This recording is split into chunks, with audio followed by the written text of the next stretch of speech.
Hey everyone, I am Kate Volman and I am joined by Christin Kardos. Hi, Christin. Christin is with Convince and Convert, and she and I both attended Content Marketing World a few weeks ago. Oh my gosh, time just flies by. And she and I wanted to just jump on a little chat and talk about the stuff that we learned because, oh my gosh, the content was awesome. It was an amazing conference. And there was just so many really great nuggets of wisdom and inspiration and information that we got from all the speakers and everyone there, and thought it would be kind of fun to recap some of the things we learned. And I think we wanted to do it last week, but I think it actually works well that we waited an extra week, because I almost find that if you wait a little longer, like what really stuck? What are those pieces that really stuck with us after attending this kind of a conference? So we wanted to kind of share some of our little takeaways. Kristen, did you love the conference? Oh, I loved it so much. And it was my first time going. So Me too. With all the things, and I have to give some mad love to the Content Marketing Institute team and all the sponsors of that event, because it was really incredible, just incredible. And like you were saying, waiting longer might be to our advantage. I agree. In fact, we could probably wait another 2 weeks, because I don't know about you, but I'm actually still consuming content that I didn't get to consume while I was there. You know, looking at some of the decks from the speakers and some of the recap posts that have come out with some of the really interesting takeaways from sessions that I missed. So I'm actually still experiencing Content Marketing World after. Yeah, and it's fun because I know some people, there's a Slack group going on, and it's still, the hashtag is still being used and people are continuing to talk about it. So it was really fun to be involved. And yes, props to Joe Paluzzi and his whole team, because they were incredible and awesome. And I think one of my favorite parts is getting to see people face to face. Like Kristen, we actually met face to face. Yes, which was and really that are watching. I don't know if you realize just quite how statuesque Kate is. She's tall and slender, like a beautiful statue. And when I first met her, I was like, really? Wow. But yeah. Oh my gosh, you're so honestly, funny. A lot of the best things for the event for me weren't even the structured content, the keynotes, the panels. A lot of what I really got out of this event was that networking, that seeing people I know or seeing people for the first time that I know, like you. And then actually meeting, there was such a mixed bag of different types of professionals at this event. And I have been to a few very social media marketing related events before, and we all speak with the same, jargon and acronyms, and we all kind of have an idea of what each other does. But at Content Marketing World, it was really fun to have conversations with people from completely different professional backgrounds. I met a gentleman who's the founder and CEO of a software company in Canada. I met a freelance writer. I met, all these fun people. And it's interesting to not just to meet new people, but to get their perspectives on what's happening at the event and their thoughts about what we do. And it was just, that part was really, really great. Awesome. Yeah, that is a great point. I noticed that immediately. And in fact, we both ran into Michael Stelzner and had that conversation, because his conference is really more around the social media marketers, and we all speak that same language. So to talk to so many different companies, and I think Joe even talked about the number of companies that were there that sent 3, 5, 9 plus people from the company to really get more of these B2B or just bigger companies involved with content marketing. So, yes. Okay, let's dive right in, because it was really hard to decide which things to go to. I didn't want to miss anyone's session. It was challenging. Plus, I was running around like a crazy woman trying to get interviews with some of my favorite marketers as well. But we just wanted to share some of the takeaways that each of us kind of walked away with, and being able to share them with you. So first of all, Joe opened up the show as, Mr. Content Marketing. And, of course. With a little cameo appearance by Jay Bear and Marcus Sheridan, nonetheless.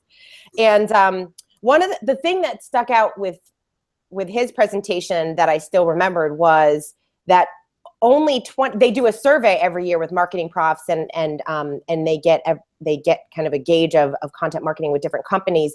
And he said that 20% of the companies that were surveyed are committed to their content marketing strategy, which means that 80% are not committed, which was so, and then he went through this whole thing about commitment. So I thought that was really interesting, especially because it's not new. It's the way that people are marketing now. But to see that only 20% of companies are really committed to having that strategy and plan was a little shocking.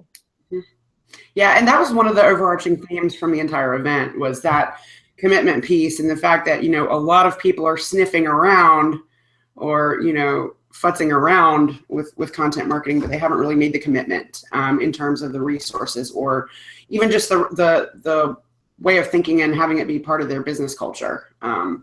So yeah, I loved the opener. That was fantastic.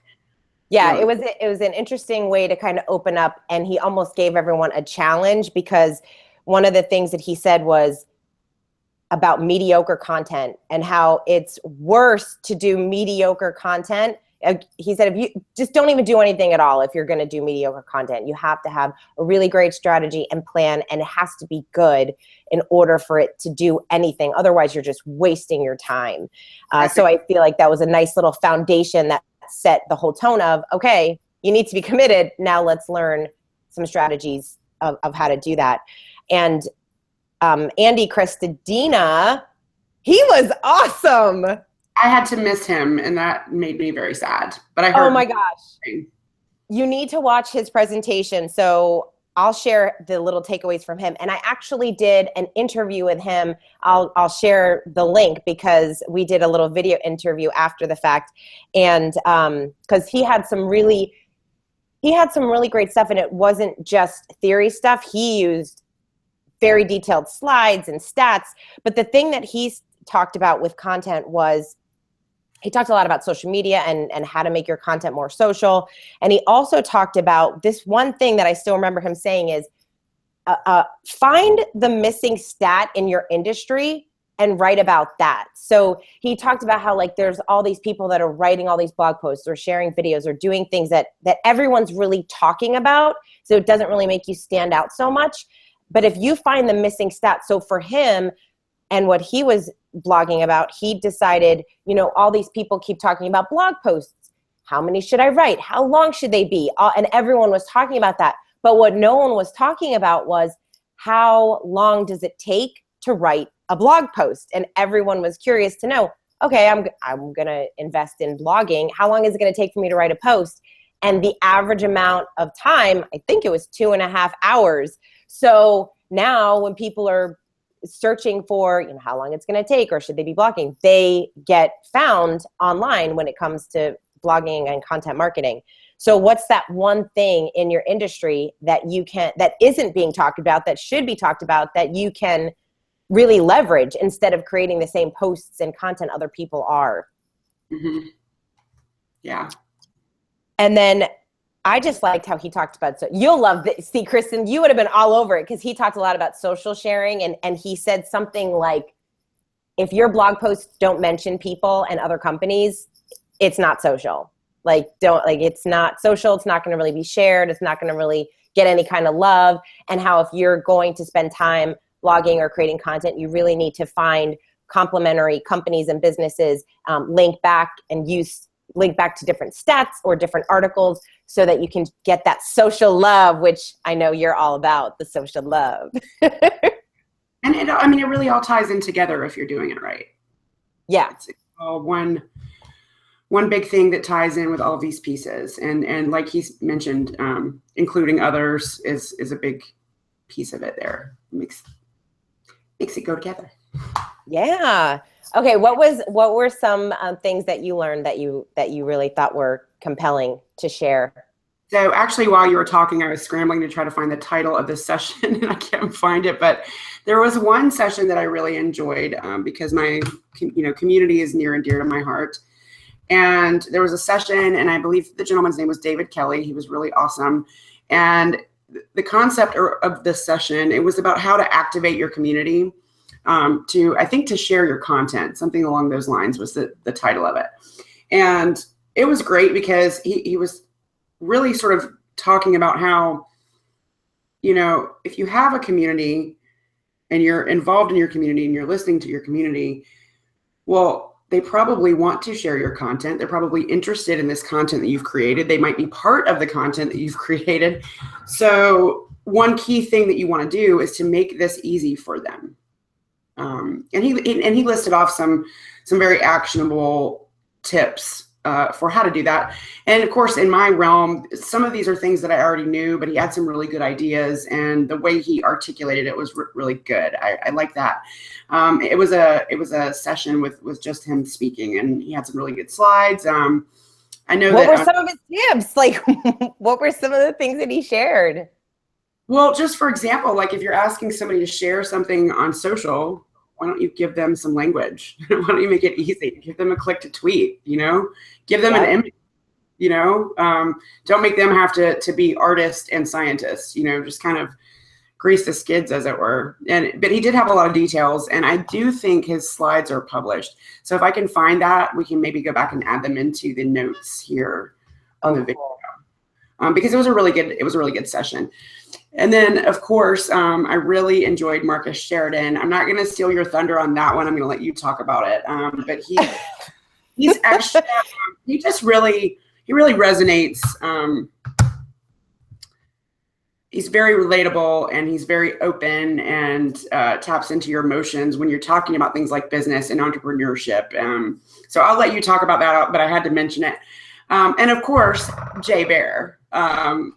This was my third or fourth time seeing him speak live, and you can find his content all over the internet, and a lot of it is video, but I'm telling you, there's nothing like seeing him in the actual room, because he's fantastic. And also, as many times as I've heard him talk, whether it be on a stage or on a video or during a webinar, because I ride shotgun on social for him a lot of times, there's always something new in what he's saying. And I enjoyed this one because it was a customer service related talk, because he wrote a book, and it came out earlier this year, called Hug Your Haters, customer service related book with some very mind-blowing data about how much companies spend on marketing as compared to customer service, meaning they're going hard at getting new customers or not working hard enough to keep the ones they have, which is not good business. But so a lot of what he was talking about had to do with that. But the topic that he was really talking about was how to create content, how customer service can help you come up with content ideas and content creation. That maybe you don't need to be sitting in a room for 2 days thinking about what should we write, what should we record. You've got a lot of information at your disposal if you are listening to your customers, if you know what their pain points are, if you know what their frequently asked questions are, that kind of thing. There are just tons and tons and tons and tons of content opportunities that not only would be good for your marketing efforts, but they would be good for customer service, and most importantly, good for your customers. So it was a really, really good talk. His deck is for sure published, and I can go back and give you the link to it so you can add it to the notes for the video also. Everybody should go and look. Yeah, he was awesome. And I know, obviously, I'm a fan of Jay's and the work that he does. And one of the things that I thought was interesting before I had to kind of dip out of his presentation because I was going to do my interview with Marcus. But one of the things that I remember him talking about was tracking how all of us are really interested in, okay, we put out a tweet or a post, and what did that do? Did that get us? It's always about, did it get us a new client? Did it get us a new customer? But that's not really the win. The win is, what was the next step? Did you create something that got someone to like your Facebook page and then to join your email? And then looking at the metrics in a different way, which I thought was, we have to kind of take a step back and look at all of those things instead of just looking at the hardcore numbers of, okay, I'm tweeting, what are the sales? I mean, content marketing is a long-term play, no matter how you look at it. And that kind of goes beautifully with Ann Handley, because Ann Handley is awesome. She is just such a rock star up on that stage, and the content that she shares. And her big point was really for companies. She did this whole presentation on the companies that won in 2017, and everyone's like, what? It's right. And her main point was to slow down. Everyone's just so focused on just putting stuff out and getting out content that isn't really working, or just having strategies that aren't really working, because we're just becoming so used to like just post it on Instagram, get it up on Facebook, do Snapchat, instead of taking a step back, putting in the work, figuring out the right strategy, and putting things out when they should be put out, in the right way, in the right manner, that's going to make sense, and being able to then utilize the information that we get, like with Jay, and looking at your customers. How are they interacting with the content that you're sharing? What are they doing? And I feel like so oftentimes as businesses, it's just, we forget that these are people that are interacting. Yeah, that was another overarching theme of the conference, was about strategy. It's not just about volume, it's about strategy and how you have to step back. And like you said, and like Anne was saying, and I had to miss her talk, which really also upsets me. I did run up on her and give her a high five, as I had threatened to do before the event, though. I did do that. Also, and if you don't have her book, Everybody Writes, you should get it immediately, if not sooner. But she's brilliant, and it's so true. Like we're like more, do more, but it's really about doing it better and being contextual. My colleague from Convince and Convert, Danielle Lemon, was on a panel. I forget the title of his panel too. It was mobile something. The gist of the panel was about how it's not just about what your content is, it's about timing and accessibility and how and when you deliver it to the customer or the reader, what have you. And they had some interesting things to say on that panel. I didn't do well at taking notes because I was too busy taking pictures. But that was a really good one too, because that's another thing to think about with content marketing is okay, great, shiny thing that you made. It's beautiful. Everyone loves it. All two people that know about it because you put it in the wrong place, or you put it, the wrong time, or it was, poorly executed or whatever. So the context thing is really important with this stuff too. For sure. All right. And then just to hit on Marcus Sheridan's presentation, and of course you can chime in and say whatever you like, because we actually were together in that one, and he's awesome. I just have so loved watching him grow and expand his, just really share all the different things from just content marketing and the whole blogging, and how he really turned his business around to now his real message is talking about the collaboration between sales teams and marketing teams, and making sure they work together, and making sure that really the whole company is on board with your content marketing strategy. It's not a marketing department thing. It's got to be company wide. It's got to be something that everyone's on board with. And he shared some strategies on how do you merge those two together so that sales and marketing get along, that marketing can give great resource and content to share the sales team so that they sell, they're happy, the marketer's happy, and the company is thriving and beautiful. Yeah, because when we don't work together and when there's not visibility across those departments or those people, we're missing opportunities. We're literally losing business and missing opportunities. So, and he has a really good way with words and explaining that. I forget, one of his slides, it was something really funny about sales and marketing people. I'm gonna have to go back and look at his deck, I think, again. But he was awesome. He was really great. So, all right, we just wanted to share a couple of fun little things that we learned about content marketing world. I loved it. I'm excited to go back next year for sure. And like I said, I've done some interviews. I actually got to do one with Joe. I interviewed Ian Cleary, Michael Stelzner, Andy Cristodino. Oh my gosh, I interviewed a bunch of people. Oh, Mitch Joel, I just think he's brilliant.